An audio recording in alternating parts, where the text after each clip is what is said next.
अब जबकि सत्र और इस विधानसभा का कार्यकाल समाप्त हो रहा है, मैं आपसे यह भी कहना चाहता हूं, इस सदन के संचालन में मेरी बात से, मेरे आचरण से, मेरे व्यवहार से, मेरी वाणी से अगर किसी माननीय सदस्य को कोई कष्ट हुआ हो या वे आहत हुए हों तो मैं इसके लिए आप सबसे क्षमा चाहता हूं। मैंने पूरी निष्ठा से अपने कर्तव्यों का निर्वहन किया। हो सकता है कि मुझसे कोई चूक हो गई, कृपया ऐसे अन्यथा न लेंगे। इसके साथ ही मैं आप सभी को हार्दिक शुभकामनाएं देता हूं आने वाले चुनाव के लिए, व्यक्तिगत स्वास्थ्य के लिए और जन सेवा के आपके सतत प्रयासों के लिए। नमस्कार, आप देख रहे हैं न्यूज पीआर और मैं हूं आपके साथ ज्योति सभा। सदन में जिस तरीके से विपक्ष द्वारा लगातार हंगामा किया गया, काला कपड़ा पहनकर तो कभी काला कपड़ा बांधकर विरोध प्रदर्शन किए गए, कभी अपनी बातों के जरिए विपक्ष हंगामा करता, विरोध करता नजर आया, तो वहीं इन बातों के साथ ही सदन का जो है आखिरी दिन आ गया। ऐसे में आपको बता दें कि अचानक से विधानसभा अध्यक्ष नंदकिशोर यादव माफी मांगते नजर आए। किस बात पे वो माफी मांगते हैं, चलिए दिखाते हैं।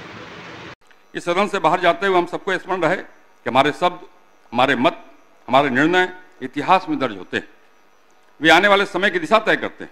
इसलिए हम सबका कर्तव्य है, जिस गरिमा, संयम और संवेदनशीलता से हमने यहाँ कार्य किया, उसी भावना को समाज और आने वाले प्रतिनिधियों तक पहुँचाएं।